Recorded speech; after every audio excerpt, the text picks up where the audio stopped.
This is the story of Hiroo Onoda.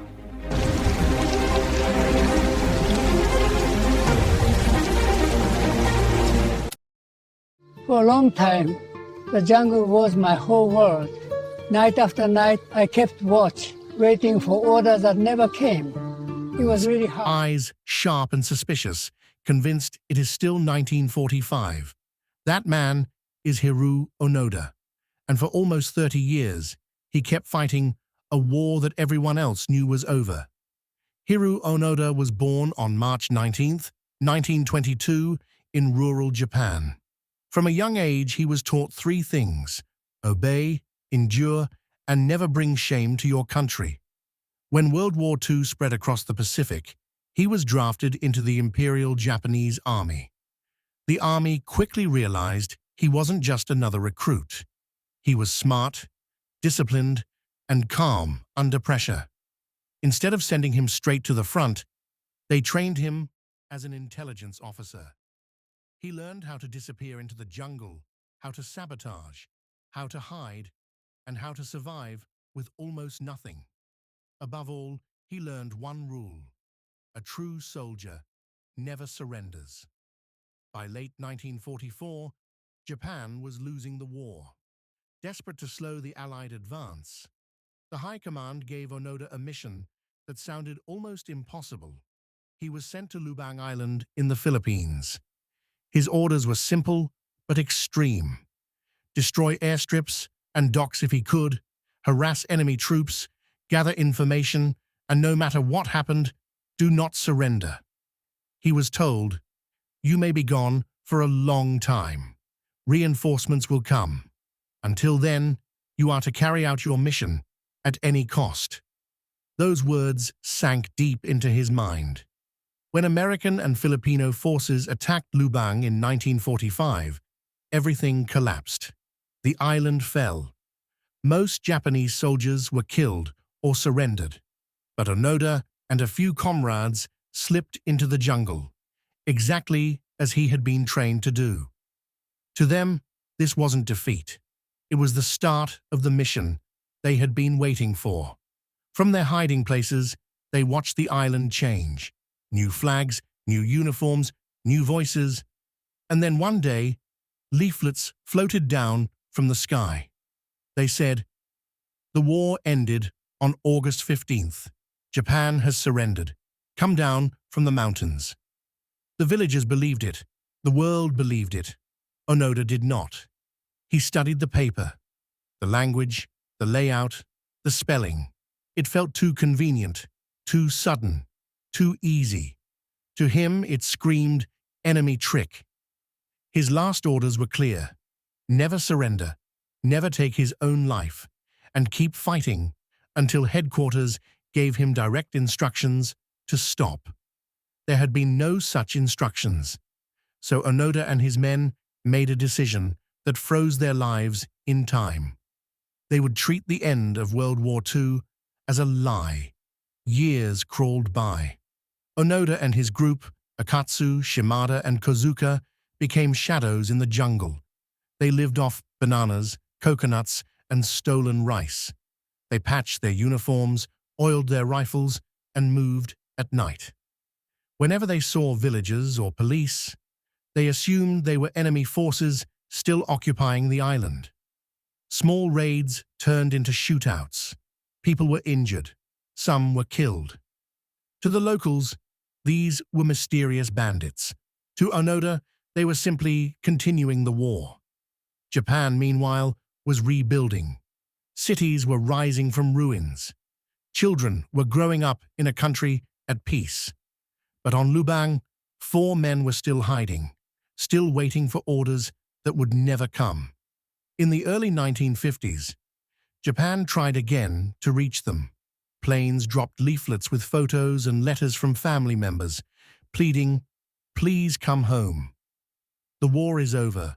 We miss you." Imagine being in that jungle, reading a letter in your mother's handwriting, and still thinking, "This is a trap." They forced her to write this. That's what Onoda believed. Once again, they refused to surrender. One of the men, Akatsu, eventually couldn't take it anymore. In 1950, he slipped away and surrendered. To Onoda, this was terrifying. If one of his own comrades could fall for enemy lies, anyone could. In 1954, another comrade, Shimada, was killed in a firefight. Then, in 1972, almost 3 decades after Onoda arrived on Lubang, his last companion, Kozuka, was shot and killed by police, while the two were burning rice as part of what they still believed was a sabotage mission. After that, Onoda was alone. Picture it. The rest of the world is watching men walk on the moon. Rock bands fill stadiums, and on a small Philippine island, one man in a tattered uniform still cleans his rifle every day, waiting for a war order that doesn't exist. Back in Japan, the legend of the ghost soldier of Lubang Island grew.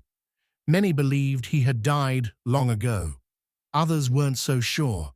One person who refused to let it go was a 20-something adventurer named Norio Suzuki. In 1974, he told his friends, "I'm going to find 3 things: Lieutenant Onoda, a panda, and the abominable snowman, in that order." It sounded like a joke. It wasn't. He flew to the Philippines, hiked into the jungle, and began calling out, "Onoda-san, Onoda-san, the war is over." For days, nothing happened. Then one afternoon, a figure stepped out of the trees. A thin man in a worn army uniform, boots cracked from age, rifle still in his hands. Hiroo Onoda. Instead of fighting, they talked. Suzuki told him about modern Japan, skyscrapers, new technology, the fact that school kids had grown up never knowing war. He told him the exact date. He told him how long it had been, since 1945. Onoda listened. He was polite, calm, and curious. But when Suzuki begged him to come home, Onoda shook his head. He said, "I will not surrender until I receive orders from my commanding officer." Suzuki realized that logic wouldn't break this man's belief. Only the person who started the mission could end it. So he went back to Japan. The government tracked down Onoda's former commander, Major Yoshimi Taniguchi. Instead of wearing a uniform, Taniguchi was now working as a bookseller. The war, for him, was something out of the past, but he agreed to go. In March 1974, Taniguchi traveled to Lubang. Deep in the jungle, he met his former subordinate again, now a middle-aged man, still dressed like it was 1945. Taniguchi unfolded a document and read out loud, "New orders. The war was over. All operations were to cease. Hiroo Onoda was to lay down his arms and report to the nearest authority." For nearly 30 years, Onoda had been waiting for exactly this moment. On March 10, 1974, Hiroo Onoda walked out of the jungle and officially surrendered. He turned in his rifle, still in perfect working condition, hundreds of rounds of ammunition, hand grenades, his officer's sword, and a dagger his mother had given him before he left, with instructions to use it to take his own life if he was captured. He never did. He was 52 years old. To the world, it felt like a time traveler had stepped out of a portal from World War II. In the Philippines, many people remembered the fear and loss his raids had caused. To them, this wasn't a movie, it was their lives. The president of the Philippines, Ferdinand Marcos, chose to pardon Onoda, recognizing that everything he had done under the sincere belief that he was still a soldier at war. In Japan, Onoda returned to a hero's welcome. Parades, interviews, cameras flashing. Some admired his loyalty and endurance. Others saw his story as a warning about blind obedience. For Onoda, Japan was almost unrecognizable.